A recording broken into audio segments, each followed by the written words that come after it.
bolt, which is always nice. You're not going to want to use this when the patch comes out, because that is now on a 25-second cooldown, which is ridiculous, and which means we will get killed even faster by those annoying little frost mages.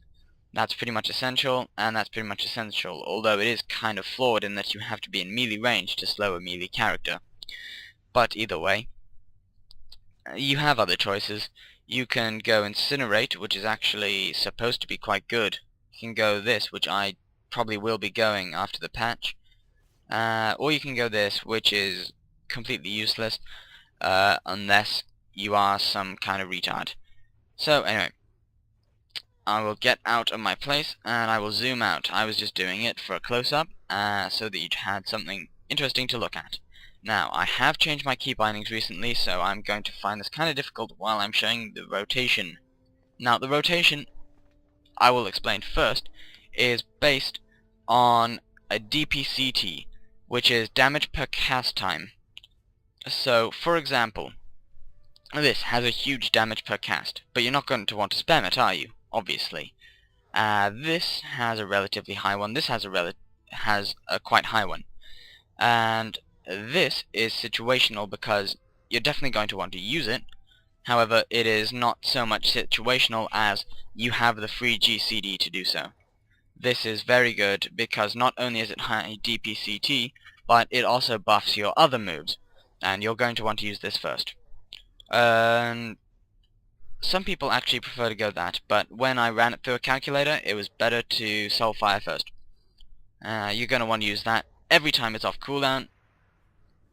Keep that off of auto cast because that's silly, and that you won't get a choice at soon. Just look at that. I might respec tonight. It's not as if I'm gonna play in the next week. I mean, I'm at boarding school, so you know. Always use that in a party unless there's not enough people, and always drop that every 40 or so yards. And stack haste like hell. Use that if you're getting attacked, or that. Either way, doesn't matter. Now, I'm going to show you the rotation here, and you're going to want to go 1, 2, 3, 4, 5, 6, 7, 8, and then it depends on whether you use either one of those two. Both are equal when you add up random mastery that you pick up from nowhere. So, I will show you the start here. You go 1, 2,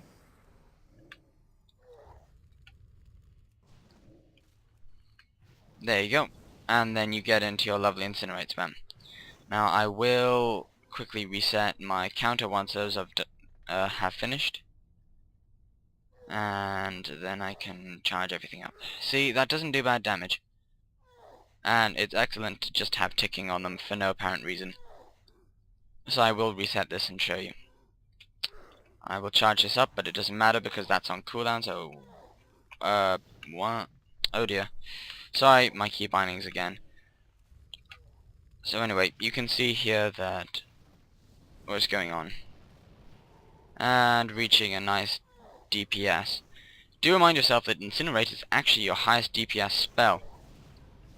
And that is kind of weird, but it is, and therefore use it at any given opportunity. And I'm just gonna continue my rotation here. I know I did miss one cooldown or something, but whatever, kill me. Damn it, I should have used conflag. But anyway, as you can see, you can get to not a bad DPS. In fact, I've capped in my PvE spec at like 11,000 or something. Anyway, the pet options. Now, you have a couple of pet options, and in fact, for this, I will stick it on my bar. Yeah. So, here we go. You can use the Fel Puppy, and that is helpful in PvE. That is excellent against mages, although it's not quite as good as a Dispel. And sorry about the sound, I have just dropped my notepad telling me, or giving me hints on what to say. So I'm going to have to make it up for fear of my mic breaking again. Now, This is Devour Magic, which heals you, but it's getting nerfed in the patch because it's getting its cooldown, which you can see over there, as 8 seconds, increased to something ridiculous like 25 seconds, and it hasn't got an autocast anymore. This is staying the same, but that doesn't matter that much because it's terrible as destro anyway. Now, your next pet which you may want to use is the Imp, and this is your Mr. Nuki pet, and you can see that it has bonus health, it has Firebolt as is natural, Flee. Now this is kind of weird because you can't actually use it while stunned, so it's kind of a flaw in the mechanism. And Singe Magic, which you can't actually put on autocast and has this really inefficient way of working. So you like, oh wait, I need a target, so you actually need to target yourself to cast it. And then, yeah, you singe your own magic, which is always nice. And it has a reasonable cooldown. And it costs a lot of mana. But that doesn't matter so much because mana's kind of crazy at the moment. And you won't live long enough anyway. Your pet will probably die soon. Right, your next pet is the Voidwalker. And this is a kind of melee defensive pet because... Okay, so it has Torment, that's a bit of damage. It has a Taunt, which is completely pointless unless you're taunting pets away. However, it does have Shield. And that is very useful because you can shield and then use Soulburn to switch to a more useful pet. Consume Shadows is nice because you can just spam it while thinking that you're going to be stealthed at any point. And also it has a lot of health, so Soul Link doesn't kill it instantly like most other pets. In fact, I will try and see, but no, I've got it on percentages. Sorry about that. Anyway, the Succubus, the ever popular with the males. And apparently, yay, we can actually put this on autocast. That's awesome. However, it doesn't appear to do much damage. Now, it does have Lash of Pain, which is kinda nice, and the main thing, which is Seduction. And this is lovely, it'll just stop those annoying people from ganging up on you, and this is probably my choice of pet once we have been nerfed. And the invisibility is completely pointless. Yet still. So, the next thing you need to know is who to pick a fight with. Now, there are the two main things, the two main classes that you should immediately go for if you have... I'm going to do this all by Succubus because that's going to really be the only viable pet. And to amuse you while I am speaking, I am actually going to fly around on my terrible mount. And anyway, as I was saying, the main target you're going to want to go for, if there's nothing else, is a Shadow Priest. 1. They support their own people, therefore killing them kills a lot of the group. 2.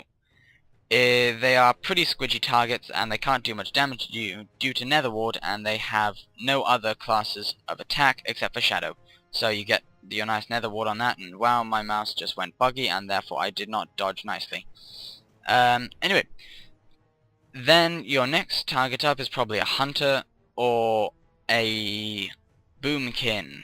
And the Boomkin's a bit worse on your Nether Ward because it does have 2 spells which it has to regularly change between. However, that doesn't matter too much, seeing as 1 Starfire will probably take out your whole Nether Ward. But either way, they're a lot easier targets. The next easiest one is the Rogue, closely followed by the Hunter. This is because Whiplash affects them a lot. And because if they're kind of bounce back 5, then you can quickly seduce them, run away, and then charge up a nice big Soulfire. And in those fights, actually, you want to pop Demon Armor if you do have the GCD. So if you're preparing against them, then you're going to want to do that. We'll avoid the dangerous sky of fire rockets, and maybe fly to my favorite place in the whole of Orgrimmar. Now, with the rest of them, it's kind of weird. So you have the Arms Warrior, seeing as no other warrior except for Prot possibly is viable, but Prot just gets kited around by all your friends, and I've never seen a Prot in ages, so there probably isn't many. and you must avoid arms warriors at all cost because they can hit you for 32k with, well, my resilience. So I have like 3,000 resilience, and they can hit me for 32k, and that's a crappy gear. So something tells me that you should get the hell away from that. I mean, even increased health pools will not stop you from that. There's mages who can hit you for multiple 32ks, which are all instant, uninterruptible, and not to mention they have 4 of them to help you. They can also go stealth, they can also ice block, they can also mage shield, and they can also silence you for about 8 seconds, if I remember correctly. And they are getting buffed. So, it's just gonna get worse. If you see a mage, run away. If you see a mage which has fiery armor, kill it immediately because it will be terrible. Because mobility is the only thing that fire mages have, and since when was the last time that you prided yourself over mobility when fighting a lock? Yeah, not gonna happen? No.